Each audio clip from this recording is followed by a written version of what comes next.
June తులారాశిలో జన్మించిన వారికి జాగ్రత్త అవసరం.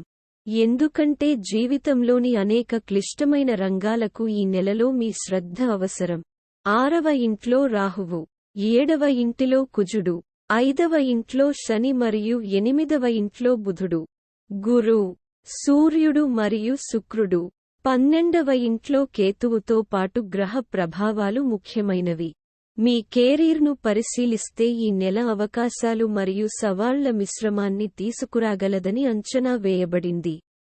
7వ ఇంటిలో శని యొక్క స్థానం 8వ ఇంటిపై దాని ప్రభావాన్ని చూపుతుంది.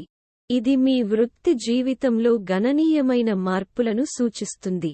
మీరు ఇంకా ఎటువంటి మార్పులను అనుభవించకుంటే లేదా ఇంకా ఉద్యోగాలు మారకపోతే, మీ కెరీర్ కొత్త మలుపు తిరిగే నెల ఇది కావచ్చు.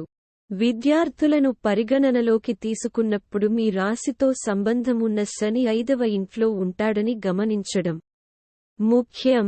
ఈ ప్లేస్మెంట్ విద్యాపరమైన సవాళ్లను కలిగిస్తుంది. ఇది క్రమశిక్షణను పెంపొందించడం ద్వారా మీలో నేర్చుకోవాలనే లోతైన అభిరుచిని కూడా రేకెత్తిస్తుంది.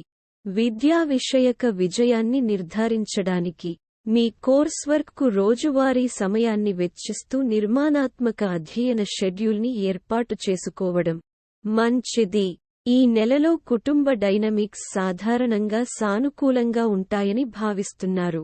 అయినప్పటికీ వృద్ధ కుటుంబ సభ్యుల శ్రేయస్సు ఆందోళనకు కేంద్ర బిందువుగా ఉండాలి. మీ ప్రత్యేక శ్రద్ధను డిమాండ్ చేయాలి. ముఖ్యంగా 2వ ఇంటిని పాలించే కుజుడు 7వ ఇంటిలో ఉంటాడు. ఇది మొత్తం కుటుంబాన్ని ప్రభావితం చేసే మీ జీవిత భాగస్వామి నుండి అప్పుడప్పుడు కోపాన్ని ప్రేరేపిస్తుంది.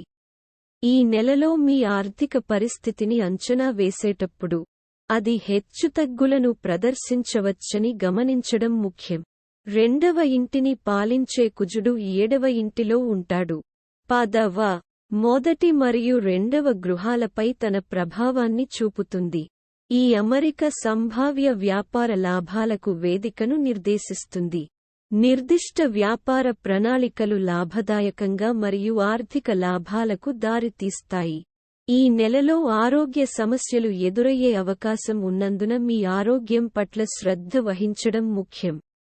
నెల ప్రారంభంలో మీ రాశికి అధిపతి అయిన శుక్రుడు, బృహస్పతి, బుధుడు మరియు సూర్యుడితో పాటు 8వ ఇంట్లో ఉంటాడు. ఇది ఆరోగ్య సంబంధిత ఆందోళనలకు దారితీయవచ్చు.